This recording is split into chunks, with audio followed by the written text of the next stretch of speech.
जय श्री माता जी। हम सभी श्री माता जी को प्रणाम करके कुंडली चढ़ाकर बंधन लेंगे।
तीन महामंत्र और गणेश मंत्र।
Ma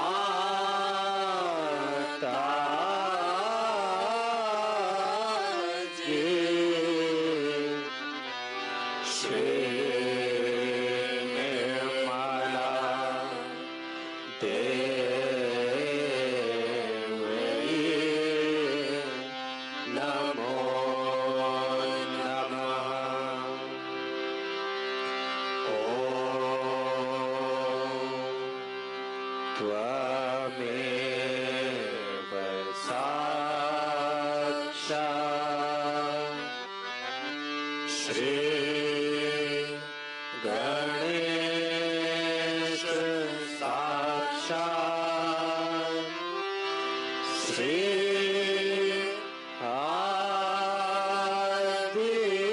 शक्ति माता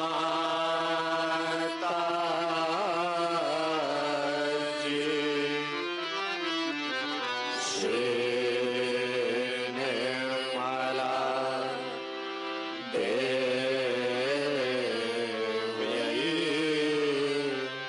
नमो नमः।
ध्यान की इसी सुंदर अवस्था में सहस्त्रार पर रहते हुए हम अब श्री माता जी की अमृतवाणी को आत्मसात करेंगे।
Today is the second day of our new journey into the battlefield. We have to win people with love. compassion, affection and dignity. When we say it's a Vishwa Dharma, it's a universal religion we belong to, first and foremost thing, the essence of that is peace. The peace has to be within to begin with. You have to be peaceful within yourself. If you are not peaceful, if you are playing tricks with your ego, if you are just satisfying yourself saying that you are peaceful, you are sadly mistaken. Peace is to be enjoyed within yourself. It is to be felt within yourself. So do not give wrong satisfactions to yourself. Do not give false notions to yourself. Don't cheat yourself. Peace has to be felt within yourself. And if you are not feeling that, you shouldn't come and ask me, Mother, why am I not feeling? Because I am not going to tell you that's something wrong with you. You have to work it out that you should feel peaceful within yourself. It is not that if you have too much of silence outside, you feel peaceful. The peace has to be within yourself. You have it. Your spirit is absolutely peaceful, avyagra, without restlessness. There is no restlessness in your spirit. Absolutely peaceful and steady. It is for you to feel it. It is not for anybody else to certify you. This is one thing. Secondly, when I am telling you something, you think I am not telling you. It doesn't register in your brain. You think I am telling it to XYZ but not to you. You are not in it. That's another sign there is no peace. Because there is no peace, there is no registration. Whatever goes into your head, that is going to work out. But what I find that people have concave personalities. Then they receive it. Those who have convex personalities do not register anything. The registration is so poor that whatever I say doesn't have any effect on them. Otherwise, whatever I say is a mantra. It should have direct effect on you, and you should feel that effect, that penetration within you. But as if it is for somebody else, as if it is not for you.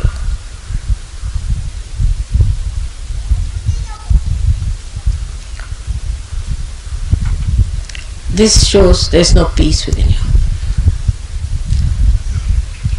Only the peace within can register whatever is auspicious, whatever is nourishing for your growth.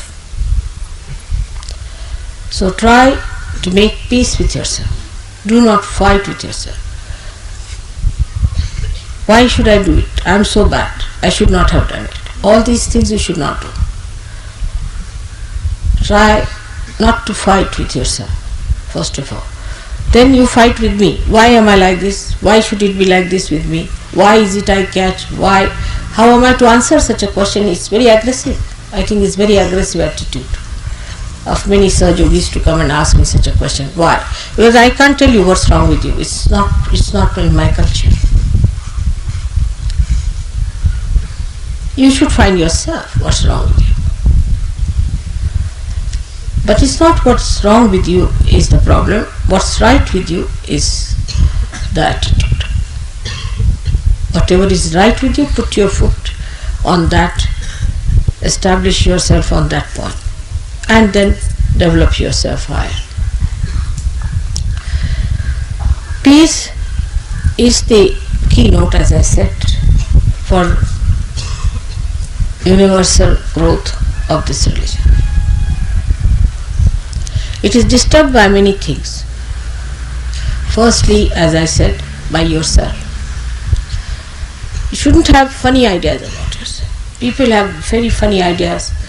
I see Sahajogis, as soon as they get realization or something better happens to them, they start telling others how to do meditation, how to stand up, how to give bandhan, how to do this and that. It's very, very poor. It's very low level. Try to assimilate within yourself. First grow yourself. That growth itself will tell others how one should be. Your own character, your own temperament, your own nature, your own behavior. All this will tell others that this is a great man, and they will try to follow your example. Example is the best teaching.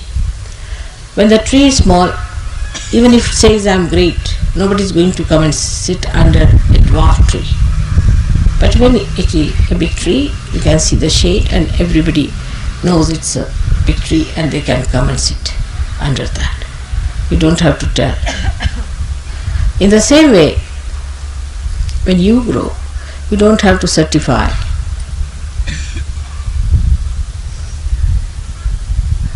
That I am great.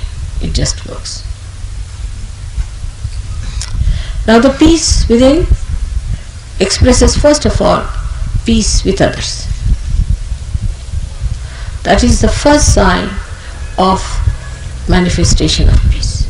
Such a person doesn't use harsh words, doesn't use cruel words. But he is also not a person who is ineffective. He is very effective using very sweet and nice words. Maybe he begins by using harsh words, then he mellows down and comes down to a position where he is effective as well as he is very mild and sweet. Such a personality has to be developed outside. So, peace with your friends, peace with Sahajogis. If you cannot be peaceful with Sahajogis, then you are no good, absolutely no good. When you meet another Sahajogi, you can't bark like dogs at each other, can you? You leave 3 Sahajogis together, they end up with a big barking system. They can't manage within themselves. If there are 100, then it's all right. But you can't leave 3 and 4 here and there. So the peace should be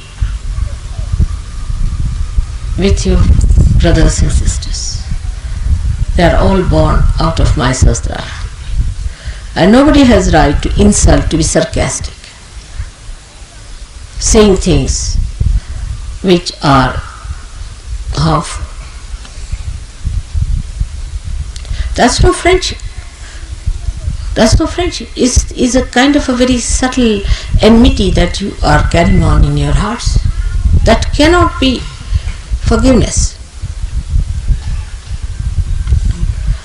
If you say sarcastic things to others, you are not in the culture of universal religion. You should be respectful. The more respectable you are to each other, the better it will be. I do not know how to tell you this, but say there's a Sahajogi, you shouldn't call him like as you would call any Tom, Dick and Harry. Like there's some going, hey Mr. X, come here. No, people don't even say Mr. Please try to use their surnames, would be better. Mr. So, Mr. So, Mr. So would be better. Because this modern style of not using the surnames has brought down the respect for each other. But I think Sahajogis should try a new method and suggest to me even better methods how to address each other in such a way that you respect others. That respect will create that peace within each other. Suddenly you come out with remarks, very nasty remarks they are. There's no sense in it. That's not our culture. We belong to universal religion. How can it be that culture?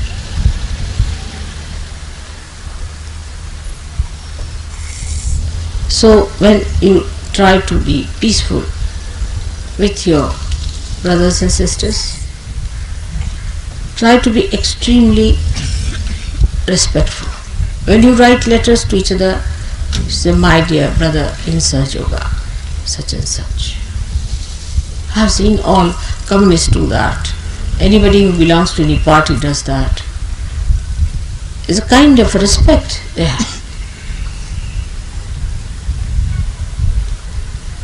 You can't talk like street people and ordinary people, because you are really extraordinary.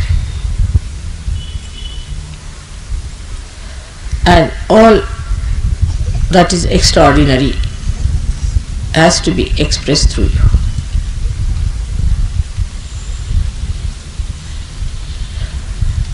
As I am talking to you of this new culture,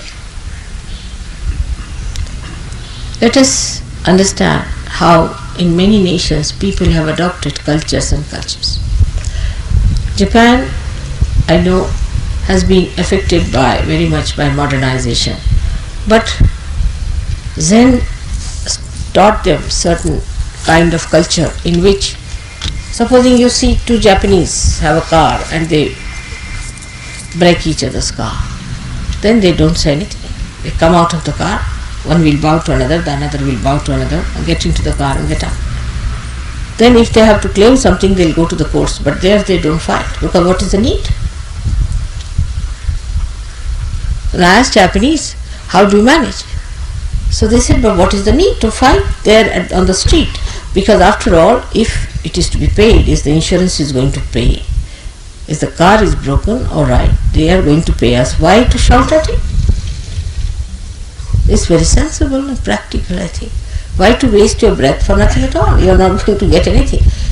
But I have known people who drive and they are abusing every person who comes across on their driving. Really, it's a cursed life, the way some people drive. And the same way they drive in their own lives. All the time cursing this, that one is like this one is bad, that one is doing like that. Even in Saj Yoga, they think they have a right to criticize each and every person except for themselves. So to keep peace with others, be on an apologetic mood. I hope I haven't done this mistake.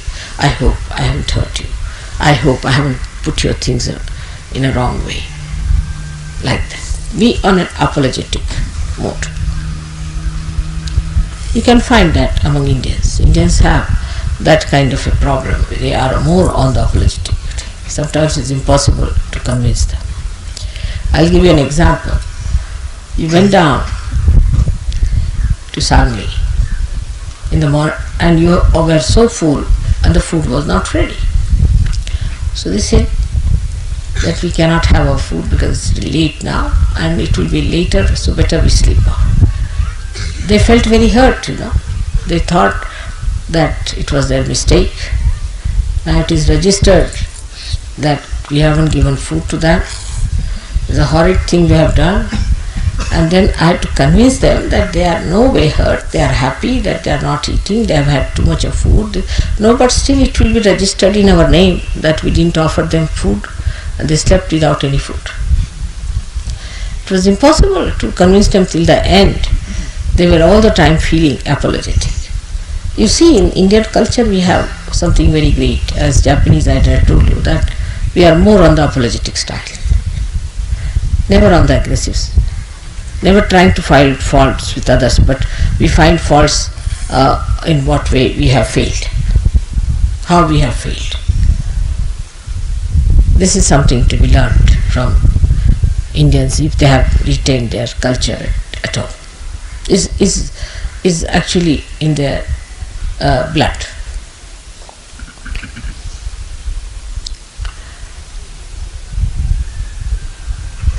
So that is how our culture is going to be such that we will express complete peace within ourselves. And you must know that you are in one body, active. You are active cells in one body. All the cells of the body are never active, but those who are active have to be at peace with each other. Otherwise, what will happen to that poor body? So try to make peace. The second thing you can do to make peace is to talk less. Whenever there's a quarrel or anything, just keep quiet. See, it will have better effect. If two persons are quarreling, never try to solve it, but just keep quiet. Quiet is very important. More to be silent. But it should not be another extreme like English culture, that they just don't talk, whatever it is. They just don't talk, but they think too much. You must keep quiet with the feeling that may God bless these people some sense.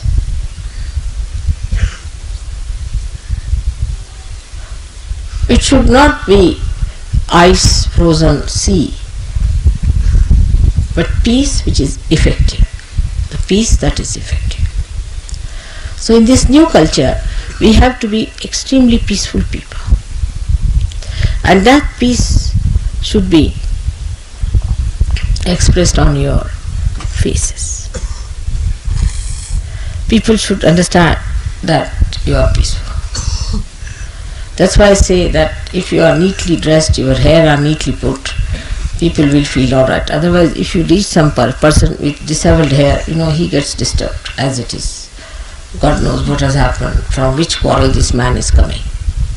Somebody must have pulled his hair, or must have gone something wrong with him, that the way he is disheveled. So if you are neatly dressed, people are not put off so much, because they think that no, this cannot be, because this is, after all, he never had a quarrel, he's just coming peacefully from his house. In our culture, neatness is very important. Neatness of thought, neatness of mind, neatness of body, neatness of behavior. How you do things neatly is very important in our culture. That's very, very important. Which may look very funny to some people. Because whether you hold the fork this way or that way makes no difference to me. It doesn't matter how you hold your fork or knife on a table. That's not so important. But definitely it's important how you hold the arti, how you hold the puja things, how you hold my photographs, how you hold the things that belong to other Sahajogis, how you respect the things that are auspicious. So that's what one has to have within yourself, the neatness of piousness, of auspiciousness, of holiness. That is to be done with very great care and understanding, and with that weight of auspiciousness you should walk. With that weight of auspiciousness. You are auspiciousness walking on this earth, yourself.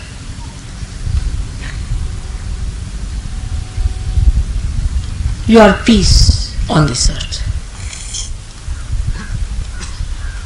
But the way peace is put into this vessel has to be clean, has to be neat, and has to be placed in such a way that nothing spills out.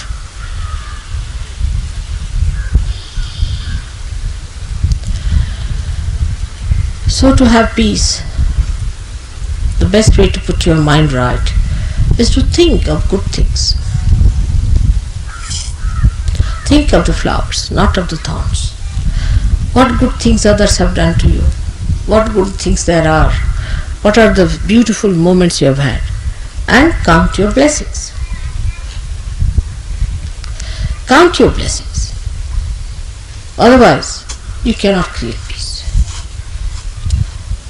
Peace, हे ग्रस्त कोण तिकडे उभे जाऊन बघा बरं. असं बघायसारखं उभं राहत. इकडे उभं राहा, पण असं यायचं नाही इथे. You need not pay attention to everything like that. Keep your attention at peace. Keep the peace inside with your attention inside.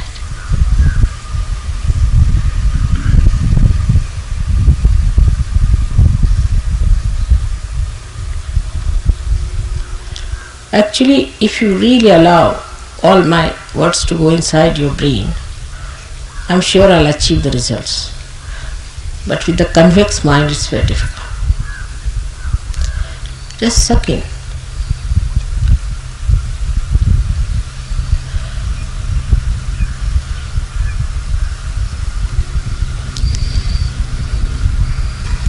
The another aspect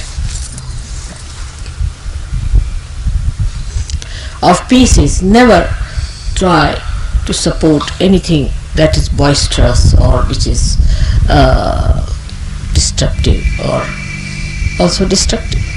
Anything that is destructive is never to be supported. But anybody who is being tortured or aggressed or dominated is to be protected and supported.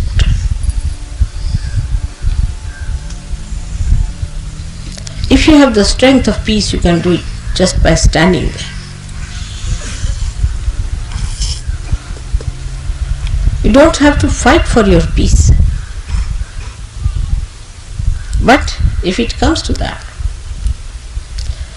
a person like Hitler, when he came, people had to fight for their peace.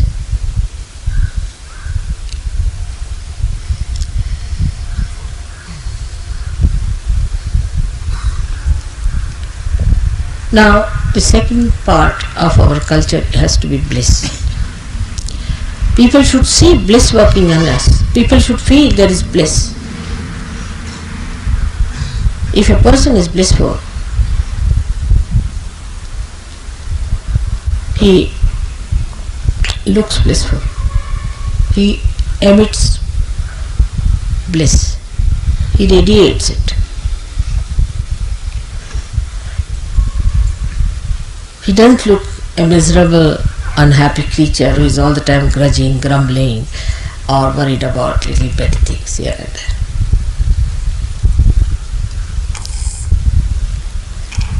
And nobody has right to disturb anybody's bliss. Somebody is in a blissful state, try to copy that person and become that. But people get jealous of such people who are blissful and try to disturb. That's why so many saints were tortured, because they are so blissful and happy people. We have to enjoy our bliss within. That's important. Perhaps you are not aware of the bliss that you have. Not at all aware. Never before there were so many people who got realization. Never before in the history that Adi Shakti herself came on this earth to solve your problems. Never before that people of very ordinary effort, of very little seeking, of very little understanding, have been given realization like this. It's like sometimes if you see like a stone becoming a diamond suddenly. You can cut a diamond from a diamond. Such blissful state you are in. Tremendous bliss has come. It's so effective. I myself don't know. When I see that, I'm really surprised how it's working. Bliss can only come through gratitude. Only through enlarging your heart with gratitude. Bliss is the reward of gratitude. The gratitude which is not just worldly or just spoken lip service, but is from the heart. Is from the heart, the gratitude of the heart.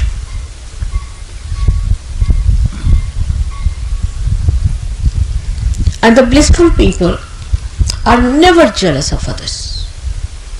Because what is greater than bliss?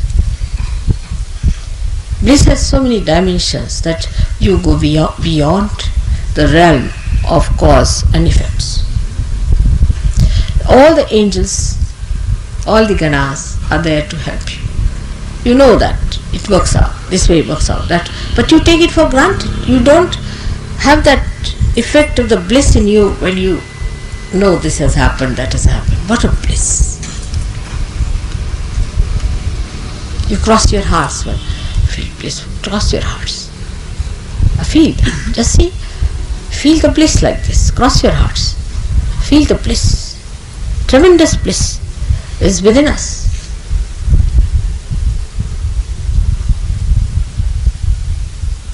How much it has happened to us that God has been so kind. Will you please put your hands across? Those who are sitting down there, please. The other lady also. Where is she looking?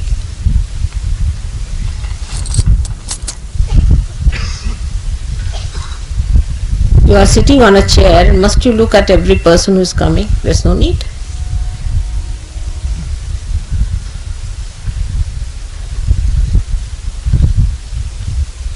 Feel it.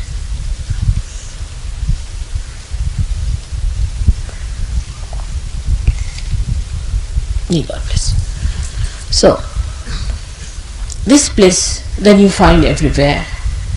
In a little thing also you find there is bliss. Zen taught that to people. They saw bliss in seeing only a moss, a little bit of moss. And you see the moss and you say, oh God, what a beautiful piece it is. God has created a little moss, and that moss has all the little tentacles, and that bliss. But those who are vain people can never feel bliss. Vanity kills bliss. Ego kills bliss. Once Shivaji was building a huge fort, and there it so happened that he got into ego. He felt, see, because of this work so many people are employed. His Guru Ramdasa appeared on the scene. He himself is the controller of ego because he was the incarnation of Hanumana. So he came and he said, all right, I want you to do one thing for me. He said, yes sir, what do you want me to do? He said, you break this boulder that is lying here, such a big boulder, bit by bit. So it started breaking when people hit it. And inside came a little stone which he took up just like a coconut in his hand. And he broke. And there was water and there was a frog inside. And he realized, Shivaji, that if God has created this frog, He's also given him water. Who am I to have this ego? So the bliss came into him that God has provided me with everything. It's just a red carpet treatment for me. What have I done? Nothing. It's so beautiful. How many have got this bliss? Have sympathy for them, have compassion for them, those who do not have. But bliss comes to you through your confidence in yourself. If you have no confidence in yourself, bliss cannot be.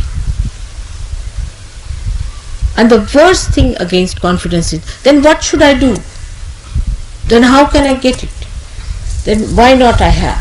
It's the worst. You fighting yourself all the time. You are that, sitting on that, and still if you are saying, why shouldn't I have it? So what to answer?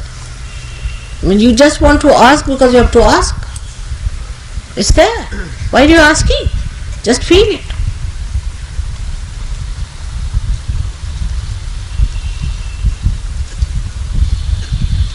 If that works out, that you feel where you are sitting, then you will be surprised that you are at peace with yourself and there is bliss.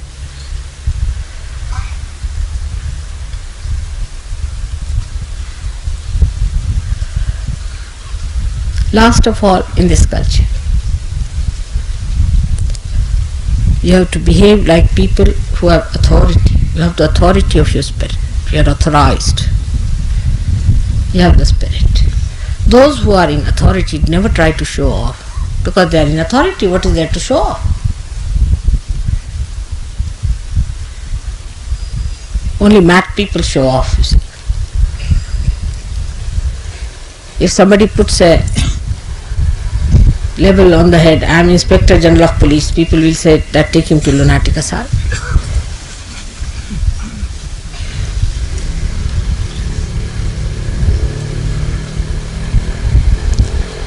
In the same way, some people say, I am Sahajogi. What do you say? I can do what I like. Then where should we put it?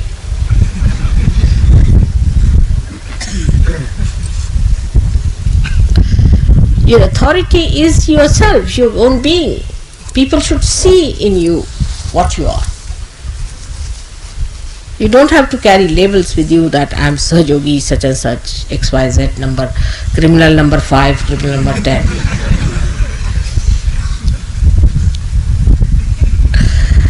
You are authorized. Authority shows on your face, but now you are actualized on the authority. You see, all other authorities are artificial. For example, somebody today is a prime minister may become a beggar on the street. Could be. In democracy, everything is possible.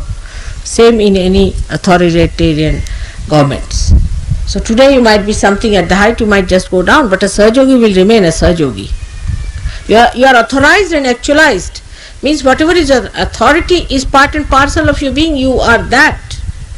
Like you are a human being, you are a human being. Now you can't grow tails even if you want to. So now you are authorized, actualized, completely molded.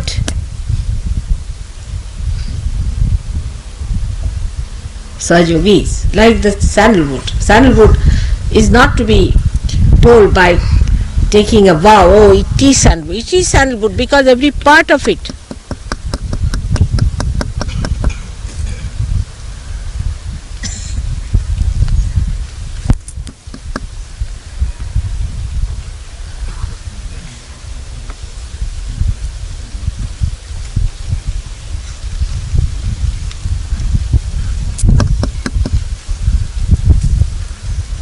Alright, you can hear me, I think. You hear me from your Sahasrara. Every part of you, every bit of you must have the fragrance of Sahajoga.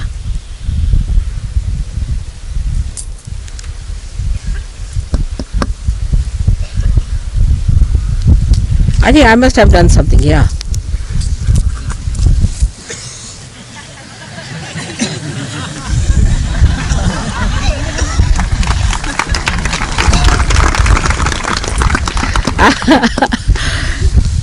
I'm better at human machines than these.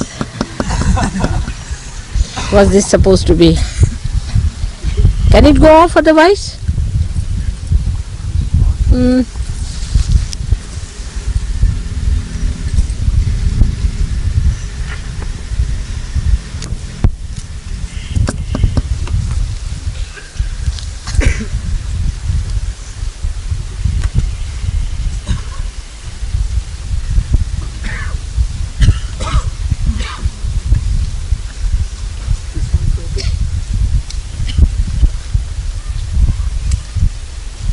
I think electricity is gone off. Means Still there, Mother. still there? Yeah. Put on some light, see if it is gone. No, that's India. We have this problem.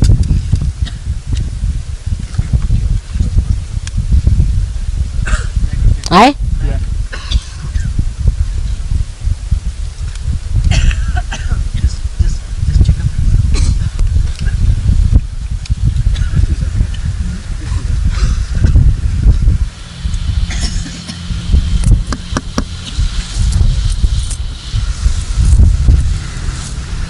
Yeah.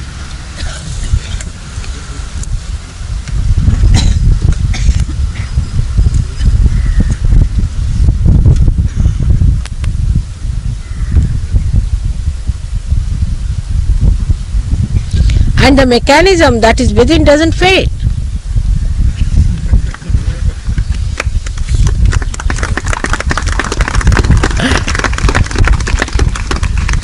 So you are not only actualized, you are perfected. You are perfected. So you must have the dignity of that authority in you. And dignity is very humble dignity.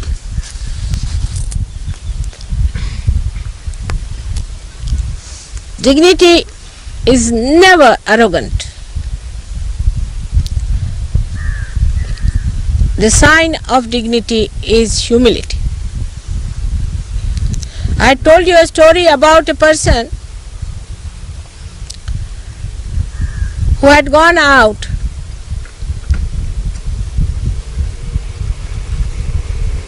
and he went and asked a blind man, a saint, if he had seen anybody going this way. So the saint said, yes, you are the king, I know, sir. Your servant was here first and then your minister came and now you have come. He was amazed because he was blind. How could a blind person see these things? He said, I could make out from the humility. When your servant came, he said, hey, you blind man, have you seen somebody going this way? When your minister came, he said, have you seen someone going this way? But when you came, you said, sir, I'm sorry to ask you such a question, but did you hear somebody was passing this way?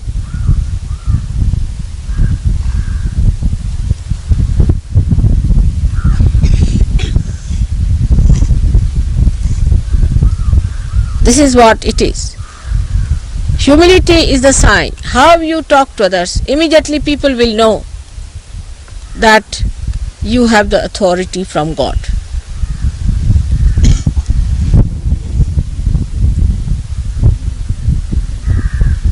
See the humbleness of divine. How it is trying to please you and amuse you and make you happy in the nature, also in the lectures.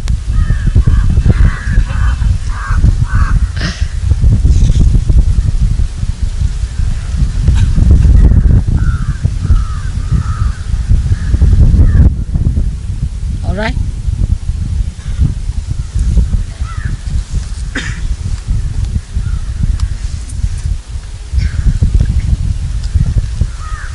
So now we'll have our puja.